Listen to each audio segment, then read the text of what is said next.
and welcome to Let's Be Honest Now.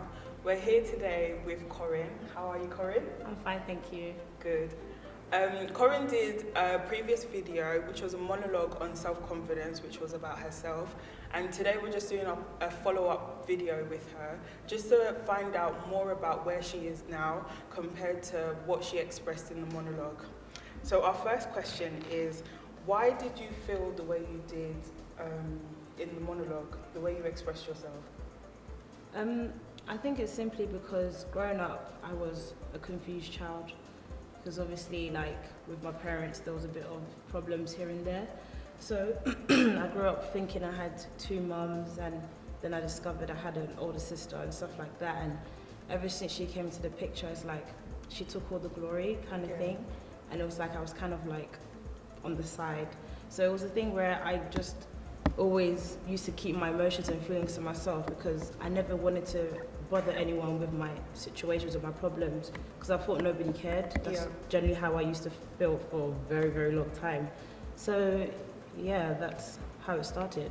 Do you think there's anything else that contributed to the fact that you had low self-esteem and wasn't confident? I think, like, I always used to look down on myself, even when there was no reason to. I always did. And you know, so, and even when I do like see other girls, like I compare myself to them, and I'm just like, oh my gosh, she's so beautiful. Why am I not beautiful? Why don't I look like that? Why is my hair not like hers? So it was a thing where it was a battle that I was fighting throughout in my mind. So. And it's a good thing you said that, because a lot of us females, we have a habit of comparing ourselves to other people. Not everyone, but those that struggle with self-confidence, because I can relate, I struggle with the same thing. And it's like, you see everyone, and everyone's prettier than you, everyone's got better hair than you, and it comes from somewhere. So like you've expressed, family is one of the areas that affected the way you were. So do you think, if family was okay, things would be better, or do you think there's multiple things that contributed? I think generally, as a person, I think I was that person that used to hide away from everything. So I used to keep everything to myself. So because I generally just used to think no one cares. That was before I found Christ, obviously. So I grew up thinking, nobody cared, and I thought it was just best to always keep stuff to myself, and I was literally hurting myself. So I don't think it would have changed.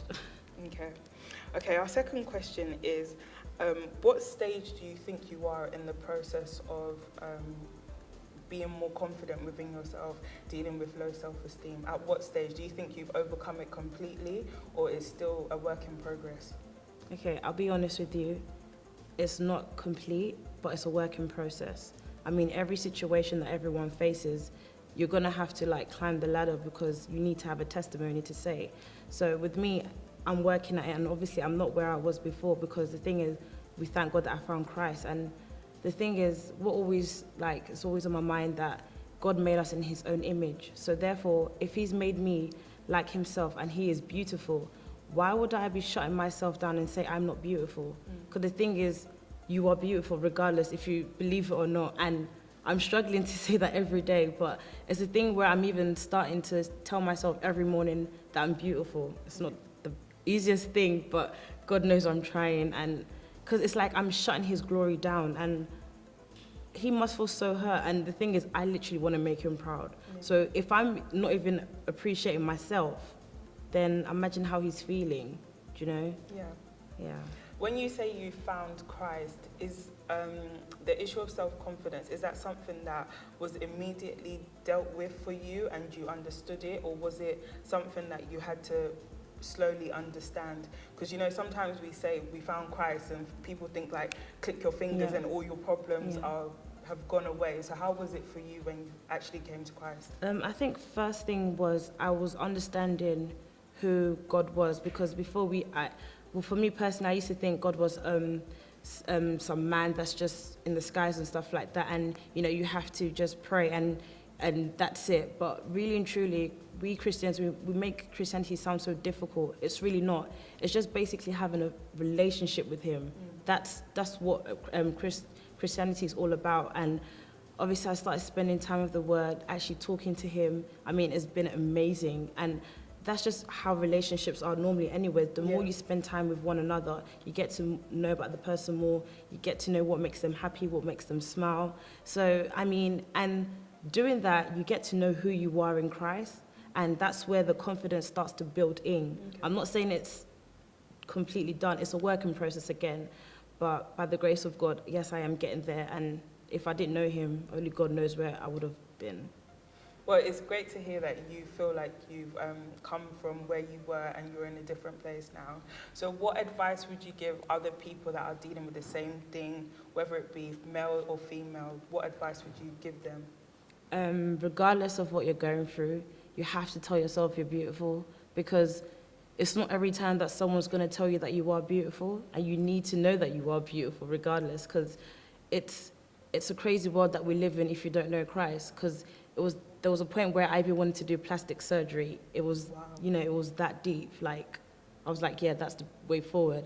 But if you're out there and you feel like, I'm not good enough, I'm not pretty enough, that the devil is a liar, okay? The devil is a liar, okay? So let me just tell you, please, I'm not saying it's easy, because I'm still working with it as well, but regardless, there will come to a point where, that will just be a memory, it will be a testimony, so, yeah. I just want to say thank you so much, Corrine, for joining us on Let's Be Honest Now. It's very hard to be honest about your own struggle, whereas like we've had other videos where we talk on topics and people cannot relate, whereas this is something you're expressing to us that you've dealt with. So thank you so much. Thank you. And for everyone else that's watching, please make sure you watch all the other videos and watch Corrine's monologue to understand what this interview is about, and like our videos on YouTube, like us on Facebook, tweet us, anything, call us, anything, just holler. Okay, bye everyone.